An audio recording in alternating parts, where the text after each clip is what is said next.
boa tarde a todos. Uma honra poder participar desse painel no Energy Summit, o maior evento do MIT fora dos Estados Unidos, inclusive do mundo, já podemos considerar, e discutir política pública nesse tema de transição energética, descarbonização e o futuro da energia, com o presidente da Frente Parlamentar em defesa do óleo, gás e energia da nossa Câmara dos Deputados, e com a Glória também, ela é líder de projetos ESG na Bunker Holding, que é a maior distribuidora de bunker, combustível marítimo do mundo.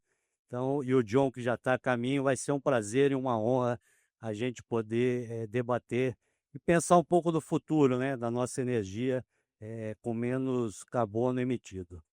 Então, eu vou iniciar apresentando a Glória. Ela é líder ESG da Bunker Holding, multinacional dinamarquesa, atuando em iniciativas voltadas à transição energética e sustentabilidade no setor de combustíveis marítimos. Para os senhores terem uma ideia, o setor de combustíveis marítimos, apesar de ser responsável por apenas 3% da emissão de GHG na atmosfera, é o setor que mais está avançado na descarbonização. A IMO já há muitos anos já vem pensando nessa descarbonização e esse ano já decidiu que a partir de 2028 já vai começar a taxar quem emitir acima de alguns valores aí de GHG na atmosfera. Então a gente poder ouvir um pouco da maior empresa de distribuição de bunker do mundo, as ações voltadas para essa descarbonização, eu queria que você pudesse, Glória, dizer para a gente essas iniciativas da de ESG da sua empresa e qual o papel das políticas públicas. A gente tem que aproveitar aqui que está presente na frente, né?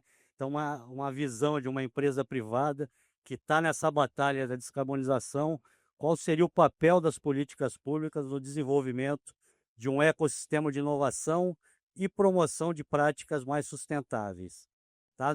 No contexto do Brasil, né, eu vou explorar aqui nacionalmente, como conciliar o desenvolvimento da indústria de óleo e gás com os compromissos internacionais do Acordo de Paris. Perfeito, muito obrigada pela apresentação, comandante Alexandre. Boa tarde a todos, é um prazer estar aqui com vocês essa tarde. Eu queria começar, na verdade, fazendo um agradecimento. É muito gratificante para mim estar aqui representando a Bunker Holding e a nossa subsidiária, nosso escritório aqui no Brasil, a Bunker One Brasil. Queria agradecer também a Abrabanker e a fazer cumprimentos, né, a todos os panelistas aqui presentes hoje, e espero que a gente tenha um debate muito positivo. Quando a gente pensa em políticas públicas, eu vejo 2 papéis que são fundamentais que as políticas públicas devem estar desempenhando. Primeiro é ditar o ritmo da transição energética. E em segundo lugar, mas não menos importante, é promover um ambiente de segurança jurídica. Quando a gente fala em projetos que são voltados para a transição energética, nós falamos de investimentos a longo prazo. Nós falamos de investimentos de contratos longos, de compromissos financeiros significativos para as empresas. E nesse contexto, ter regras claras e processos bem mapeados fazem toda a diferença. Nesse sentido, um exemplo muito legal que eu acredito que traduz muito bem essa ideia é o exemplo da Autoridade Portuária de Singapura. Singapura é reconhecidamente um dos polos de comercialização de combustível marítimo do mundo. E quando a indústria começou a falar sobre descarbonização de uma forma mais profunda, ali por volta de meados de 2023, quando a Organização Marítima Internacional ela fez a revisão da sua estratégia de redução de gases de efeito estufa para navios, Singapura já havia publicado as suas regras e diretrizes para fornecimento de biocombustíveis no contexto dos combustíveis marítimos. Em final de 2022, havia um documento publicado com todos os parâmetros e que não dizia respeito só a um fornecedor de combustíveis marítimos, mas a toda a indústria que seguisse determinados parâmetros. E isso é muito importante para trazer um ecossistema possível para essa comercialização de um produto novo, de um produto que não necessariamente tem tanta clareza no início, mas que vai se desenvolvendo no mercado conforme vai havendo a comercialização. É um combustível que ele é considerado drop-in, né, então até 24% não há necessidade de fazer grandes, transformações nos motores e no design da embarcação. E esse esforço, essa antecipação da política pública no contexto de Cingapura, teve efeitos muito claros. Hoje, o porto também é uma referência para o fornecimento de biocombustíveis. E não só isso, foi o primeiro local que teve a publicação de preços diários relacionados ao B24. E esse exemplo aí reflete como que o timing dessa transição, ele pode ser adiantado, ele pode ser impulsionado pensando, né, na atividade das políticas públicas e como elas são feitas e pensadas para o mercado. E quando a gente fala em específico do setor energético, é um tema que ele é muito latente na cabeça dos formuladores de políticas públicas, é sem dúvida a segurança energética. É um tema que ele é muito importante e que, ainda mais quando a gente olha para o último mês e todos os conflitos geopolíticos, as instabilidades de preço do petróleo, ele se torna muito mais, eh, ele vem à tona, né, com mais força, né. E ontem mesmo, o Conselho Nacional de Política Energética, ele fez uma aprovação, de um aumento do percentual de etanol na gasolina e do biodiesel no diesel. Essa aprovação, nesse contexto de instabilidade de preços e de conflitos geopolíticos, ele só é possível para o setor rodoviário, porque existe uma política pública que já reconhece esse movimento. E isso, assim, independente do juízo de valor, né. Eh, essa mesma lógica, hoje, ela não existe para o marítimo da mesma forma, porque o processo que a política pública se desenhou até hoje, ele é um processo diferente do que a gente tem visto para o setor rodoviário aqui no Brasil. Então, com isso, quando a gente pensa em segurança energética, mas também, em resiliência, né, e como que a gente consegue ter resiliência da nossa matriz energética, tendo uma matriz diversificada, que reconhece tanto os combustíveis alternativos como o combustível fóssil, é uma questão a se pensar e é uma questão a ser discutida por esse painel, por outros, fóruns relevantes. Então, considerando todo esse cenário, ter uma indústria do petróleo que ela é resiliente e que ela permeia boas práticas, justamente, que tendem à sustentabilidade, à eficiência, a práticas que vão tender a pilares ESG, isso para a gente não deve ser visto como uma contradição necessária à política pública de transição energética, mas ela deve caminhar junto em paralelo, para que a gente tenha cada vez mais, uma realidade mais diversificada. Obrigada. Excelente, muito obrigado aí pela resposta. Próxima pergunta eu vou fazer ao deputado federal General Pazuello, ex-ministro de Estado da Saúde, num período bem tranquilo, né, General, na Covid, e atual presidente da Frente Parlamentar em apoio ao petróleo, gás e energia. Foi o fundador da frente, fundou juntamente com a frente um Instituto Petróleo, Gás e Energia, inspirado no modelo do agro, que é a primeira frente do Congresso, a mais antiga, que tem um instituto técnico dando o suporte necessário para a política pública. Então, o deputado cria a frente, sugere a criação da frente, cria junto o IPG. Então, a pergunta soube já que o senhor está com 270 deputados na frente, e a pergunta é: quais as demandas principais que esses deputados da frente têm recebido do setor de energia? Como essa frente tem atuado, se já existe um planejamento estratégico para o setor pensado, e também se o senhor puder ampliar, falar um pouco do IPGEM, se existe algum tipo de conflito com o IBP, se o senhor puder falar um pouquinho, a gente agradece. Tem Marcelo, Glória, senhores e senhoras que estão na plateia, a gente não consegue ver, porque a luz é muito forte. Com certeza tem pessoas conhecidas e pessoas que estão atentas também aí. A todos vocês, uma boa tarde, obrigado pela atenção. Depois de palavras tão sábias quanto a Glória colocou aqui, a gente não sabe nem o que falar, né? Então, aumenta o nível do que a gente vai falar. Eu começo explicando que nós precisamos que o setor de petróleo, gás e energia e a transição energética, ela tenha um grau de representatividade junto ao Congresso Nacional. A gente vê muita gente falar que tem que ter políticas públicas, tem que ter políticas públicas, mas como se planeja isso? Qual é a origem dessas ideias? Como isso chega para que seja transformado e pensado em políticas públicas? Não tem outro caminho. Ou o setor ele consegue trazer essas ideias, trazer essas demandas para que se discuta e se pense em políticas públicas, ou não rola. Vai ser só susto. Vai ser só reação a um projeto de lei, a um decreto, reação a uma tentativa de aumento de imposto, reação a uma ação internacional.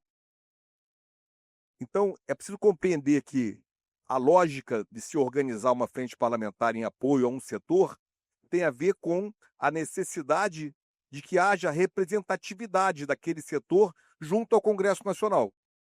É aquela velha e boa: Tostines vende mais porque é sequinho, ou é sequinho porque vende mais?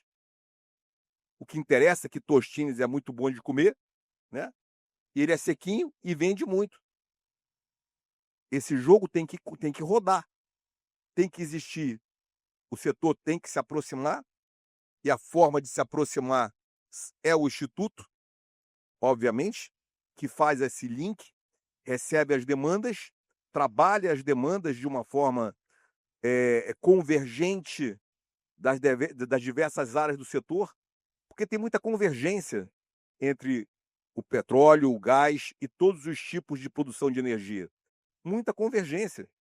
Essas convergências podem ser trabalhadas juntas e as divergências têm que ser discutidas em mesa, para que não seja perda-perda ou perda-ganha, seja ganha-ganha. Então, esses fóruns têm que ser criados. E esse é o papel, essa foi a ideia e todo o protocolo, desde a construção da frente quanto do Instituto. Eu não faço parte do Instituto, eu faço parte da frente. Claro que as ideias partem de todos nós, mas a constituição do Instituto ele é privada e separada. Ele se liga obviamente, com o setor, analisa as demandas e traz para que a frente, que seja os deputados da frente, façam propostas de requerimento com audiências públicas, projetos de lei, emendas, destaques, discuta-se, sente-se com uma agência ou com o ministério, sente-se com o Senado para discutir uma pauta. É assim que funciona. Essa é a ideia. O Congresso tem uma comissão de Minas e Energia, da qual eu sou titular da comissão. Ali se discutem as ideias que são apresentadas por deputados ou que chegam do governo federal. Esse modelo precisa ser compreendido. Muita gente fala simplesmente política pública e não compreende como a política pública é desenvolvida, criada e como ela é implementada. Tem que entender, pelo menos a lógica disso tem que ser entendida. A frente parlamentar são 270 deputados, sim, mas qual o grau de engajamento dos 270 deputados? Não é igual. Alguns são mais engajados, outros são pouco engajados, outros nem são engajados, fazem parte da frente. Qual é o trabalho? O trabalho é engajar esse pessoal. O trabalho é mostrar as ideias, a importância de que a pessoa se dedique a essa missão. E isso faz parte do conjunto de ações do Instituto. Trazer a gente para falar no Energy Summit, reunir com representantes como a Glória para discutir ideias. Isso você vai envolvendo o parlamentar, envolvendo as ideias, fazendo com que ele pense, obviamente, que vale a pena representar aquele setor num requerimento, num projeto de lei, ouvir, discutir, porque tudo é tempo, né? Tudo é tempo. Então, a primeira ideia é essa. Existe uma massa crítica hoje de 270 deputados. Vamos trabalhá-las? Vamos trabalhar essa massa crítica, Glória? Interessa trabalhar? É a pergunta que tem que ser feita. Interessa para o setor trabalhar a massa crítica? Se relacionar? se estruturar para que as demandas cheguem de forma inteligente, participar de discussões, ir aos eventos. É assim que funciona. Se nós não engajarmos os deputados, engajarmos o setor, isso tudo coordenado pelo Instituto, obviamente, pelo conjunto da frente, a gente não vai ter essa representatividade ativa no Congresso. Desculpa ter repetido um pouco a mesma coisa, mas eu acho que esse é o foco principal da compreensão da minha estada aqui. Qual é a verdadeira essência de aproximar o setor do Congresso Nacional? Tudo só se resolve pela política. É preciso compreender isso de uma vez por todas no Brasil. Eu já compreendi isso e precisa trabalhar dessa forma. Nós, hoje, temos inúmeros requerimentos, inúmeros projetos de lei sendo trabalhados. Precisamos agora trazer o voto para que aquilo seja aprovado. Esse é o trabalho. Isso é uma parte, né? E a outra parte da pergunta que ele fez? E o planejamento estratégico? Como nós podemos viver no Brasil sem um planejamento estratégico no que tange a segurança energética no nosso país? Nós vamos ficar trabalhando com o governo de plantão? Antes era um, agora é outro, vai mudar depois. Cada vez que muda o teor, muda a importância. O planejamento estratégico precisa ter de longo prazo, precisa ter objetivos quinquenais, precisa ter fiscalização, precisa ter obrigatoriedade do executivo de plantão de cumprir o que foi planejado. Eu acho que essas são as discussões fundamentais. Não existe um futuro brilhante, colocar dessa forma, se o planejamento energético estratégico não for brilhante também. Então a essência da discussão é planejamento estratégico, metas. O Brasil cumpre muito bem suas metas de descarbonização. Eu não acho que a gente esteja buscando cumprir meta de descarbonização. Nós já cumprimos nossas metas de descarbonização muito bem e continuamos cumprindo. Não é assim, já cumprimos e vamos cumprir mais. Nós continuamos cumprindo. Nós somos o exemplo de exploração de petróleo offshore em relação à pegada de carbono. Exemplo para o mundo. Isso não é meta? Nós preservamos nossas florestas a um nível que não tem em nenhum lugar do mundo. Isso não é meta? Nós temos biocombustíveis que está indo a 15% do biocombustível e 25%, não é isso? 27, quanto é que está? 25, né? 27. 27 do álcool. É um número enorme. E isso gera e mostra que o Brasil tem capacidade de trabalhar, obviamente, numa transição. Mas e o petróleo? Acaba? É claro que não. É claro que o petróleo não acaba. O petróleo vem junto. Cada vez com menos emissão. Com tecnologia que emita menos. Mas não vai acabar o petróleo. E vou lembrar uma coisa. Quando você descobre um poço, e esse poço ele é realmente rentável, são 13 anos para chegar no ápice da produção, com escoamento, com logística, etc. 13 anos. Se nós começarmos agora a margem equatorial, são 13 anos. Sabe o que acontece em 13 anos? Nós vamos voltar a importar petróleo. 32, 33, 34, nós vamos importar petróleo, porque a gente não explorou a nosso potencial na hora certa. Quem vai pagar esse prejuízo? Nós vamos pagar esse prejuízo. Quem deveria pagar esse prejuízo? Quem nos atrasou. Quem nos atrasa. O Brasil está sendo atrasado por falta de um planejamento estratégico e de uma condução clara, não só para petróleo, para gás, para todos os biocombustíveis, para energia solar, para eólica offshore. Isso está acontecendo, mas acontece com muitas barreiras.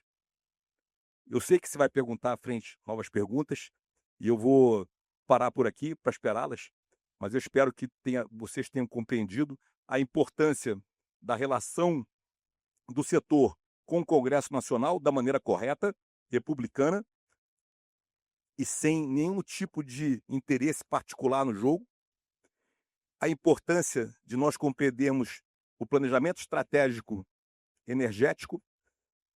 A Glória já lembrou aqui sobre guerra, eu poderia falar sobre guerra aqui bastante, não precisa, todos nós acompanhamos.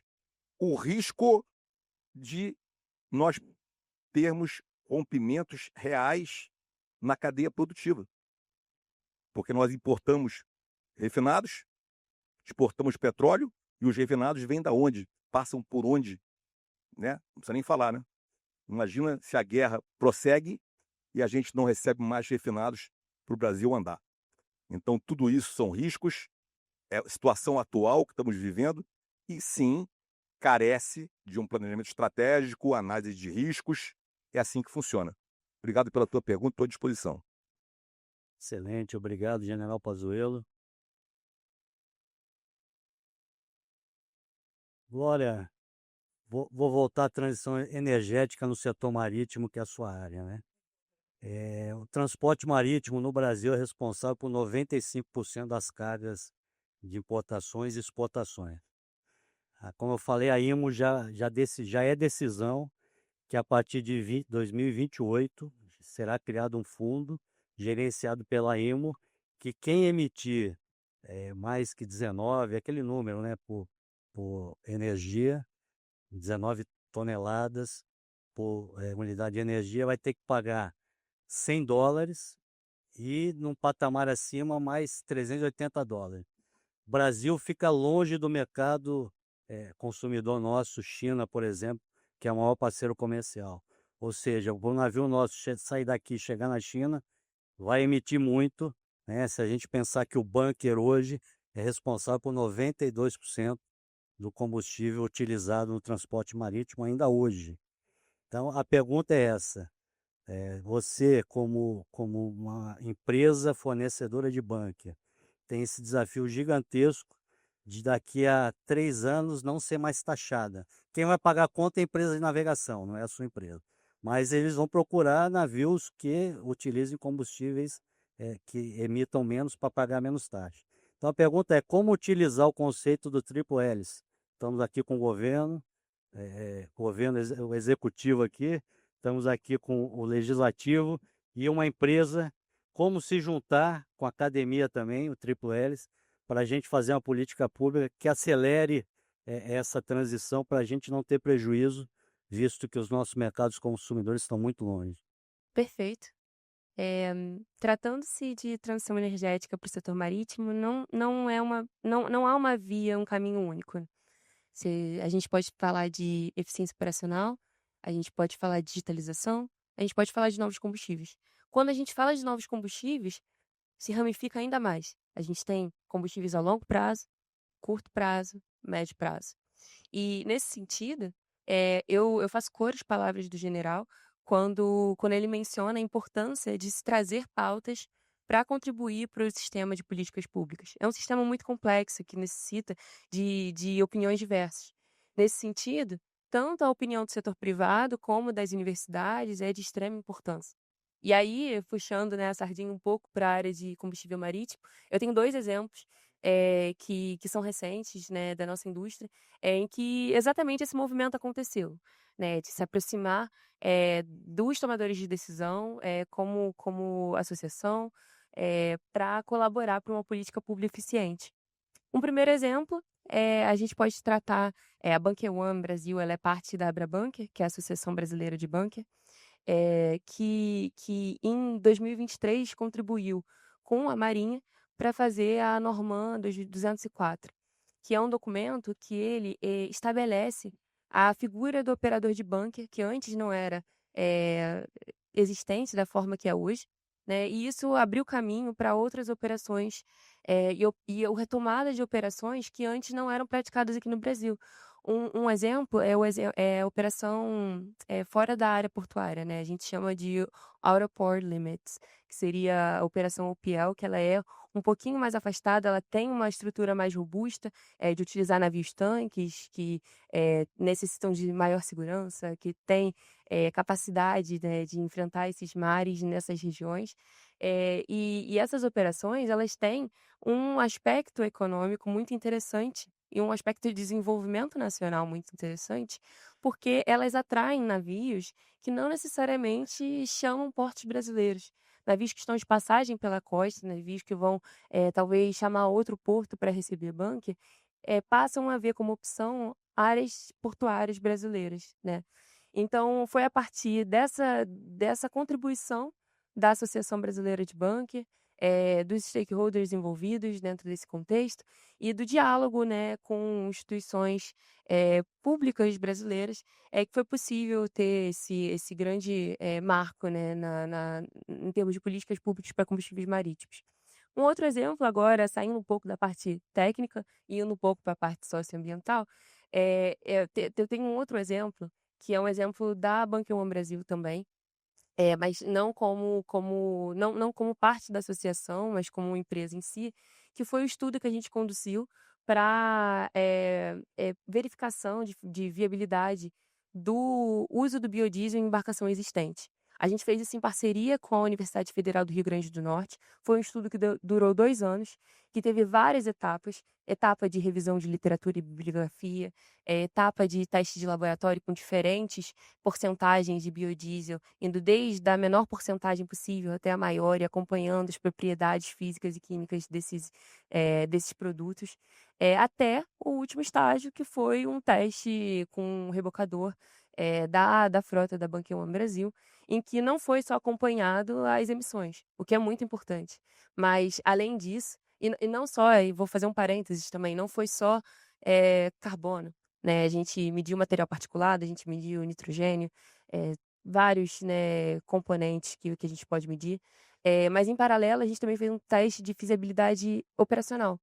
Como que o motor se comporta, como que os filtros se comportam na embarcação, e todo esse material foi reunido em um relatório e depois, compartilhado, né, com as autoridades competentes nesse caso, a ANTAQ, o Ministério dos Portos e Aeroportos, todo esse ecossistema, para que isso pudesse ajudar na tomada de decisão. É um estudo que ele é pioneiro por uma característica específica.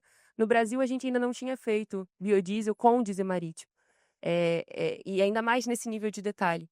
Então esse é um tipo de exemplo que mostra como as empresas, né, e como o setor privado pode sim contribuir, chamar para ação e contribuir para uma política pública de longo prazo que é eficiente e que é detalhada também.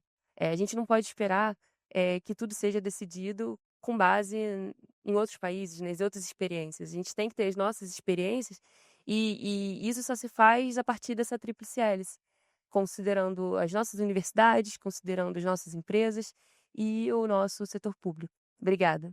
Nós que agradecemos a excelente resposta.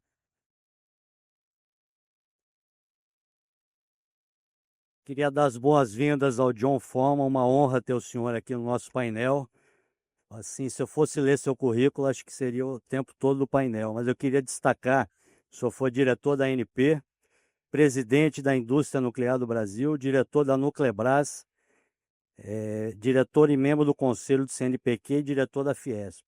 Então, tê-lo aqui atualmente é conselheiro do IPGEM. Eu queria vou juntar duas perguntas em uma pelo adiantar da hora.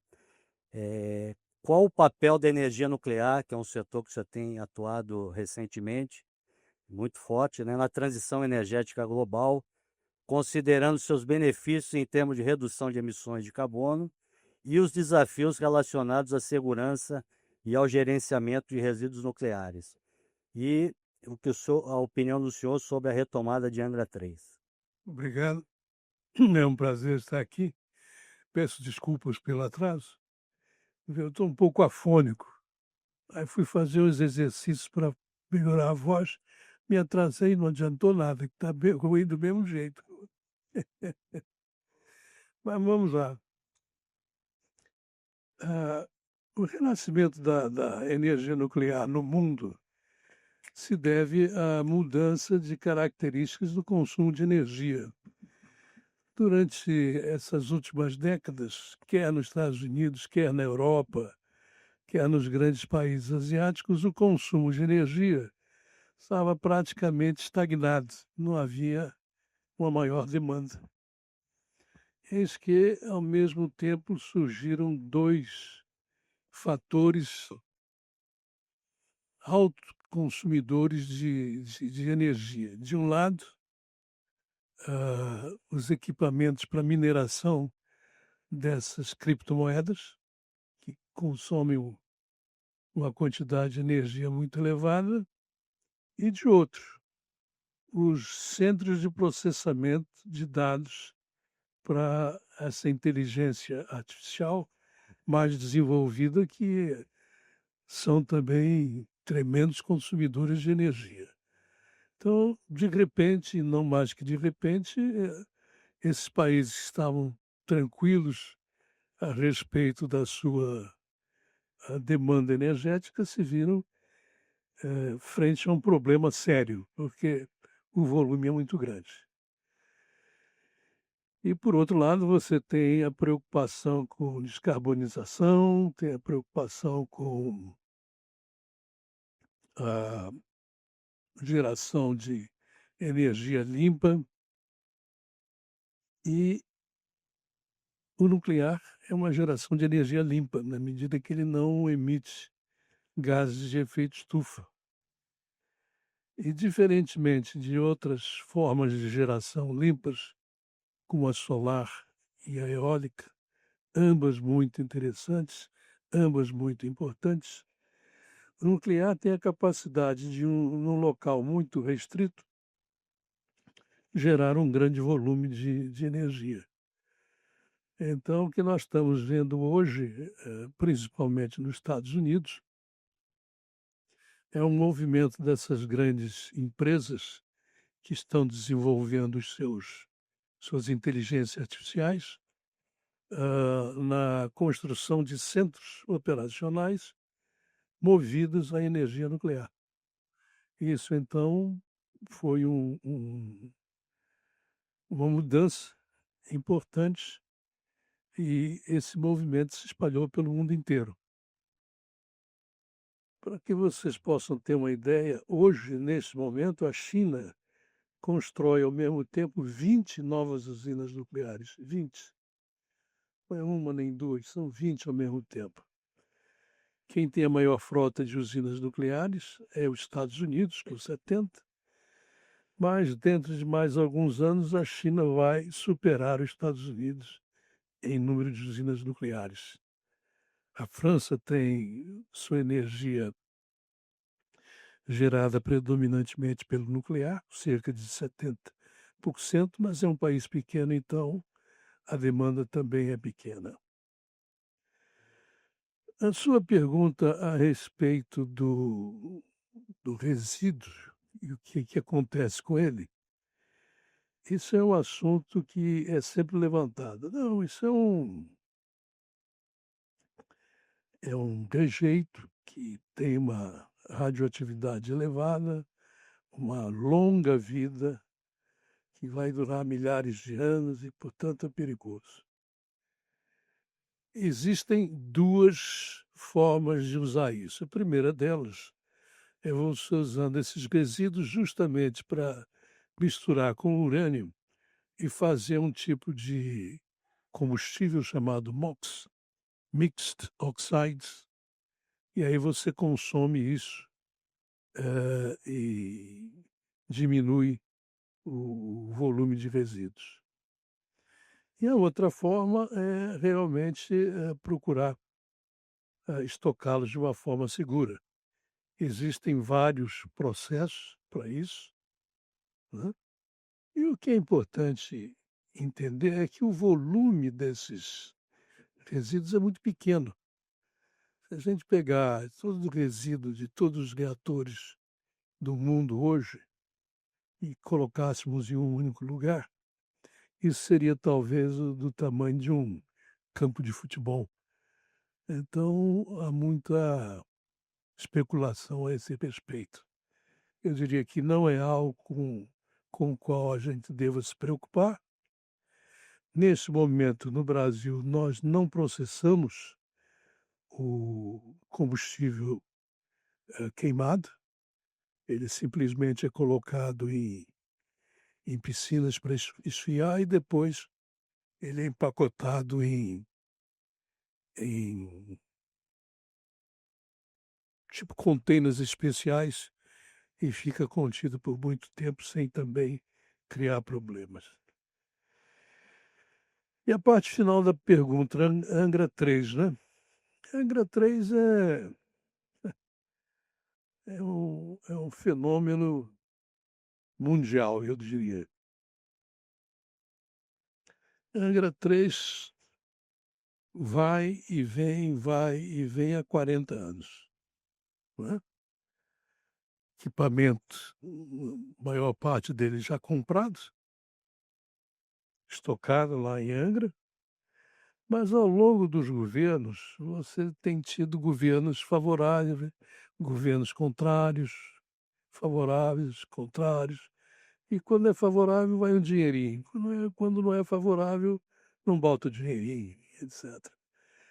A situação hoje é muito curiosa, porque a decisão de dar continuidade à Angra 3 já foi tomada pelo CNPE, Conselho Nacional de Política Energética.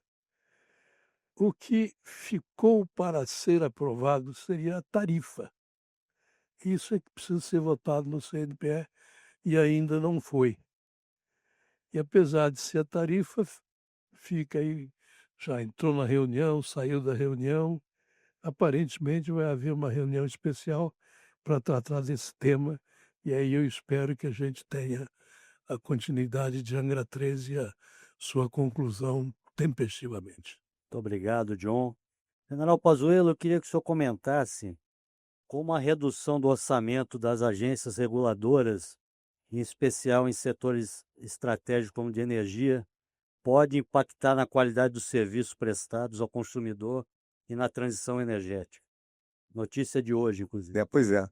Obrigado, Marcelo. John, bom te ver. Nosso conselheiro do Instituto de Petróleo, Gás e Energia. Isso é só um pequeno detalhe, o histórico dele é muito maior e muito mais importante. Hoje ele nos apoia no Instituto, Não exagere. é peça fundamental nas discussões de conselho. É muito interessante o protocolo do Instituto, porque as demandas chegam e são discutidas no conselho.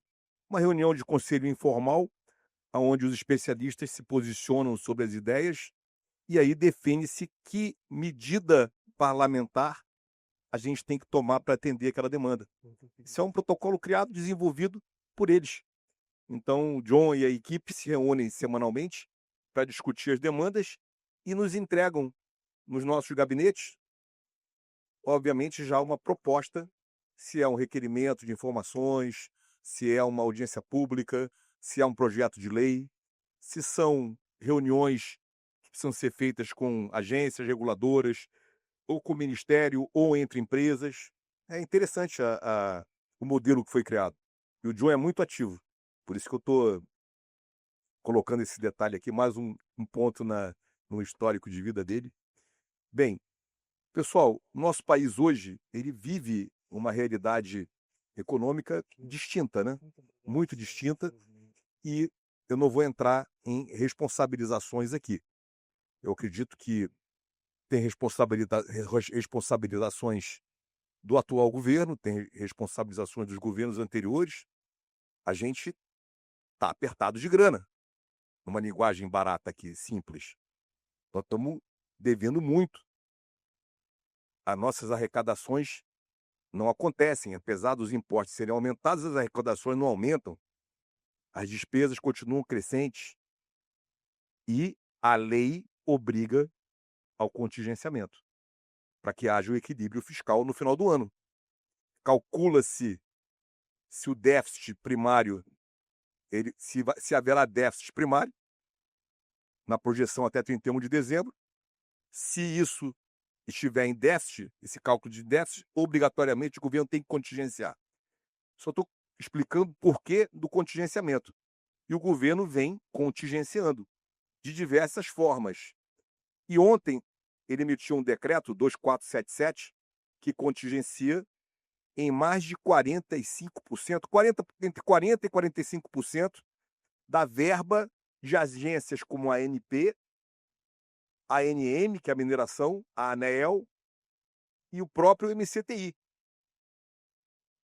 Então, a realidade disso é que se nós tínhamos dificuldades de concluir os processos de licenças e autorizações e tudo que aquilo precisa para desenvolver um projeto de energia, ou de petróleo, ou de gás, ou de transição, a gente vai ficar impactado mais ainda, porque vai faltar meios para as agências prontamente responderem, prontamente analisarem os pedidos ou analisarem a documentação que foi apresentada. Esta é uma realidade de hoje e nós temos que convocar uma audiência pública no Congresso para ontem, convocar todas as agências e, obviamente, convocar o governo para entender o que isso impacta e o que tem que ser feito para mitigar essa situação. Isso é uma realidade de hoje. Nós estamos falando de agências que, além de tratar de licenças, fiscalizam distribuidoras de energia, fiscalizam contratos, fiscalizam a ação das empresas que exploram petróleo ou exploram minas no nosso país. E como é que fica isso? Quem vai fazer esse trabalho? Com que recursos? Isso é só um exemplo da nossa realidade econômica hoje. O Brasil caminha, infelizmente, para esse tipo de situação, com dificuldade de cumprir, obviamente, suas obrigações, com seu custeio, com seus investimentos, e a gente precisa entender como é que a gente vai lidar com isso daí. Volto a dizer, se nós tivermos planejamentos estratégicos claros e investir da maneira correta, é uma das formas de mitigar. A outra forma, claro, são as reformas estruturantes dentro do próprio governo, dentro dos próprios gastos do Estado brasileiro. Vão querer fazer isso agora, às vésperas da eleição de 2026? Talvez não, talvez sim, e a gente precisa trabalhar para isso aí e precisa entender o que está acontecendo. Então, isso é um risco para o nosso país e um risco para o setor de petróleo, gás e energia e um risco para uma transição energética mais efetiva. As agências são muito importantes para isso. Muito obrigada. Infelizmente, Não. nós precisamos encerrar o painel. Eu peço imensas desculpas. Agradeço imensamente ao senhor John, que fez um esforço para estar conosco.